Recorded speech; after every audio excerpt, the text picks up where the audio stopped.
The New York Times has just published a special investigation that digs deep into the Trump family finances.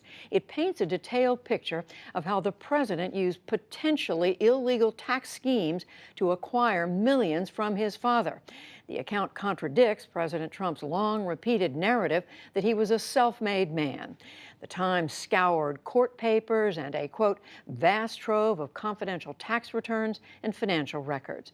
Suzanne Craig is an investigative reporter for The Times. She worked on the story, and she joins us now. Suzanne Craig, welcome. We're told you spent 18 months working on this. The printout of the story, by my count, is 38 pages.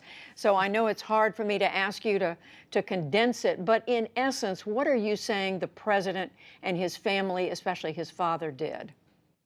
Well, I think there's two main findings here. One is that the inheritance that Donald Trump got from his father is far greater than anybody has imagined. He has stated things like he got a simple $1 million loan, he paid it back with interest. There's been stories that have said it was larger. We've been able to identify it to hundreds of millions of dollars, more than 400. But even more important, he was able to get that vast inheritance because it was swelled through fraudulent tax schemes that we uncovered as we went through this incredible trove of financial documents that we found. Now, we should say at the outset that the president's lawyer, Charles Harder, has issued a statement saying the New York Times allegations of fraud and tax evasion are 100% false and highly defamatory. We also have a statement from President Trump's brother, Robert Trump, who says all appropriate gift and estate tax returns were filed, the required taxes were paid. I want to get that out there on the record before I ask you, though, about what exactly was the tax method, the tax scheme, whatever term you use, that Trump's father, Fred Trump, used in order to pass this money along?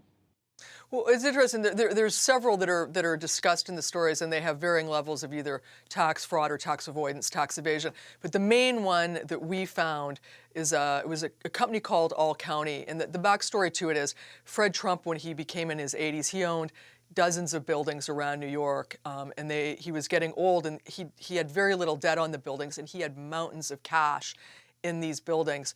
And the children realized that if he died at some point, he was getting to be, in his 80s, that they would be stuck with paying a 55% inheritance tax on the money. So what they did is they created a company. It was called All County Building Supply, and they were shareholders of it. And what they did was Fred Trump, as part of running the buildings, had to buy everything from, boilers, paint, plumbing supplies, all this stuff.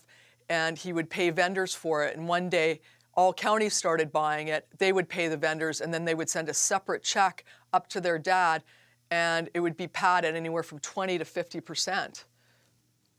And so, and they would pocket the difference. And then the interesting thing about that is they would then pocket the difference, and then separately they used these padded receipts, and they sent them and they used them to justify the padded receipts to justify rent increases on their tenants that were living in rent-regulated buildings. We have the receipts where they did this, and we also have testimony from depositions we obtained where they say they did this. So, and you're, in other words, they went to quite elaborate steps. They took extraordinary steps to avoid paying additional millions and millions of dollars in taxes. They took elaborate steps, but in that case, it's a pretty, straightforward scene that's kind of gangster-esque. I mean, it's like one day you're paying him, now you're paying me, and it's 20% more.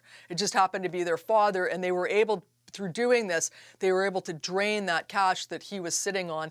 His buildings were sitting on, tens and tens of millions, which we saw when we started looking at the financial documents they have. They were able to take it out to avoid the 55% estate or death tax, as they call it. And that's kind of the main one that we found that was emblematic of some of the other things that were going on. Suzanne Craig, among other things, you write that Fred Trump, the president's father, was relentless and creative in finding ways to channel his wealth to his children. What was President Trump's role in that? Well, he was for many years of his life a recipient. It's incredible when we started digging into it. Not only were there trust funds, but Fred Trump over his life he made his children his bankers. Instead of borrowing money from a bank, he would borrow money from them. They had money in trust. They would set up loans, and he would pay them interest. He paid Donald Trump consulting fees. There was just these incredible streams of revenue that were coming from Fred Trump to his kids in order to get money to them. And are you able to identify in the piece what is out and out potentially illegal and what was just on the edge of what might have been legal?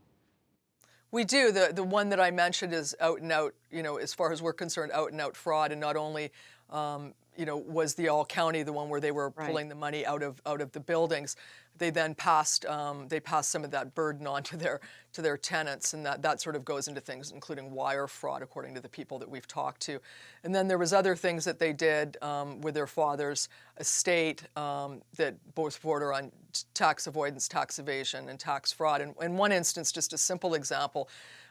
Donald Trump and his siblings, Robert Trump and Marianne Barry Trump, they signed off on their father's estate, and in doing so, they had to verify the accuracy of all the gift returns that were submitted.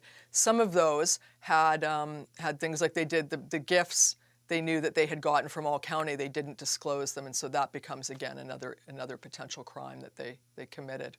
And as you say, this fights the narrative from the president that he made millions on his own, that he inherited.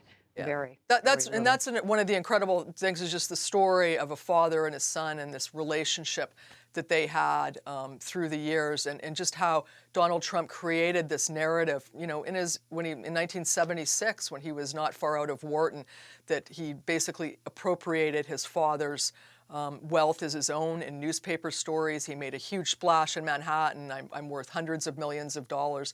Nothing could have been further from the truth. It was Fred Trump's money. Suzanne Craig, extraordinary reporting, 38 pages when you print it out at the New York Times. Thank you. Thank you.